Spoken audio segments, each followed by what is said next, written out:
Comenzamos con la medición de los ángulos. Para ello necesitamos un lápiz y un transportador. La primera recomendación que hago para esta actividad es que las líneas las alarguemos un poco, unos centímetros, para que el transportador lo podamos utilizar sin ningún problema. Alargamos las líneas y esto nos permitirá medirlo un poco más sencillo. Estos ángulos son los que vienen en el desafío matemático uso del transportador. Una vez que alargué ya las líneas, coloco el punto centro ubicado y marcado en este transportador por un pequeño orificio y el punto cero, es decir, el donde comienza el transportador. Aquí, en este punto donde se unen las dos líneas, le llamaremos vértice. En el vértice vamos a colocar el punto centro y el punto cero en la línea alargada que habíamos construido.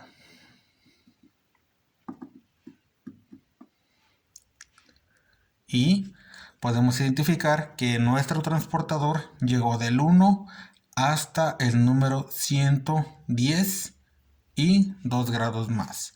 Es decir, que nuestro ángulo mide 112 grados.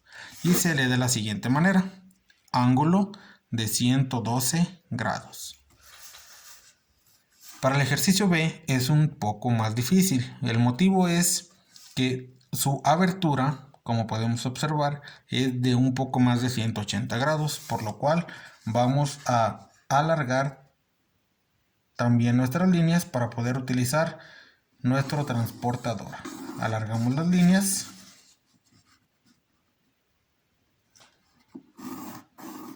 de la siguiente manera. Las líneas las alargamos porque este ángulo que se forma aquí es un ángulo de 180 grados. Lo podemos verificar marcando nuestro vértice y colocando nuestro transportador encima. Aquí podemos ver que nuestro ángulo llega desde el 0 hasta el 180. Por lo tanto, aquí lo vamos a dividir en dos partes. El primero, 180 grados. Y el segundo, esta pequeña abertura que llega desde esta línea hasta esta. Giramos nuestro libro, que va a ser necesario. Colocamos el punto centro en el vértice, el punto cero en la línea, y aquí podemos identificar que nuestra línea restante llega hasta el 30, es decir, 30 grados. Este ángulo es un ángulo compuesto por dos ángulos que vamos a realizar una suma sencilla. 180 más 30 me resulta 110 grados y ese es el valor de la apertura de este ángulo, 120. Siguiente, inciso C. Una vez más alargamos la línea para poder utilizar nuestro transportador de una mejor manera, haciéndolo un poco más sencillo.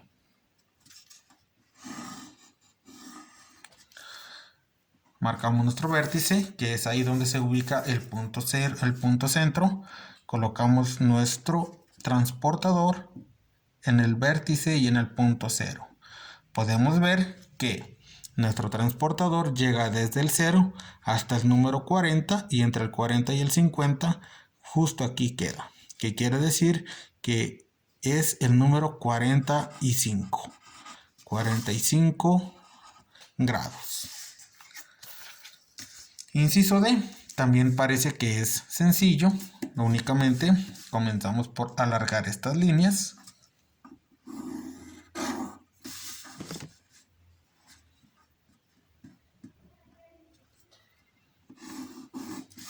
y marcamos nuestro vértice.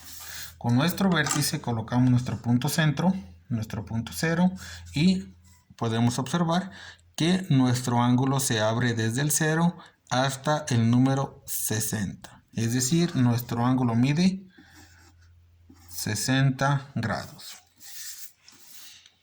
Inciso E. El inciso E podríamos pensar que lo vamos a medir de aquí a aquí, pero no. Si observamos, el ángulo que nos marca da casi una vuelta, da 3/4 de vuelta.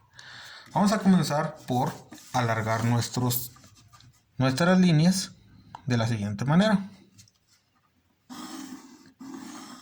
Ya habíamos observado en este ángulo, en el B, que cuando supera más de 180 grados se hace en dos partes, y es lo que haremos en este. El ángulo que viene aquí marcado lo podemos identificar que llega del 0 al 180, llega desde aquí hasta aquí. Entonces nada más nos resta medir este de acá. Este ya sabemos que nos midió 180 grados. La segunda parte, colocamos nuestro transportador y podemos identificar que viene desde el 0 hasta el 105. Entonces 180 más 105.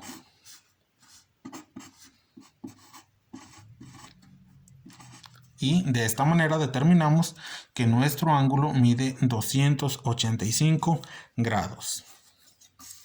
Y por último, en el inciso F, podemos observar que son dos líneas que forman cuatro ángulos: 1, 2, 3 y 4. Estos cuatro ángulos tienen una medida diferente. Quiero que observen que estos son 2 y que si lo tomamos de esta forma, podemos identificar que entre estos dos ángulos nos van a formar 180 grados. Alargamos nuestras líneas para trabajar un poco más cómodo.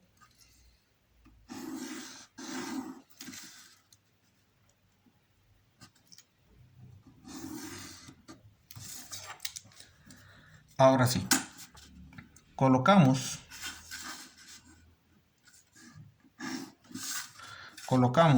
nuestro transportador en el punto centro y el punto 0. De esta manera. Y podemos identificar que en nuestro transportador va desde el 0 y el ángulo que forma hasta el número 150. Es decir, el ángulo con mayor abertura es de 150 grados. El que resta es este pequeño ángulo con muy poca abertura. Lo colocamos el punto 0 en el vértice y el 0 donde comienza la línea. Podemos observar que en este ángulo va desde el 0 hasta el 30. Por lo tanto, determinamos que aquí quedó 30 grados. Es lo que yo mencionaba en un principio, que en una línea recta hay un ángulo de 180 grados. Si observamos, va del 0 al 180, que sería lo mismo que sumar 150 más 30. Resulta 180 grados. Como dato extra, comento, cuando hay un ángulo contrario en dos líneas, el ángulo contrario va a medir lo mismo que el primero. Entonces, si aquí mide 150, este también medirá 150. Si este midió 30, el de acá también medirá 30.